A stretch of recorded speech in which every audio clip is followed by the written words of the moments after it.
3. In this video, I'll show you how to send a recurring invoice in Stripe. Start by signing into your Stripe dashboard. Next, click Billing in the left sidebar, then select Subscriptions. After that, click Create Subscription. Now select an existing customer or click Add Customer to create a new one. Next, click Add Product and choose a product with a recurring price. If you don't have one yet, create a new recurring product by specifying the billing amount and interval, such as monthly or yearly. After that, review the subscription settings, including the billing cycle, start date, and payment method. Now make sure the customer has a valid payment method on file or choose to have Stripe email the customer to complete payment. Next, review the invoice and subscription details to ensure everything is correct. After that, click Create Subscription.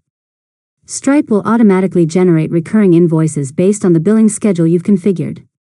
Finally, monitor future invoices by going to Billing, then Invoices, where you can view upcoming invoices, payment status, and subscription activity. And that's it. You've successfully learned how to send a recurring invoice in Stripe. If you found this tutorial helpful, make sure to subscribe to Learn Mode Lab for more tutorials.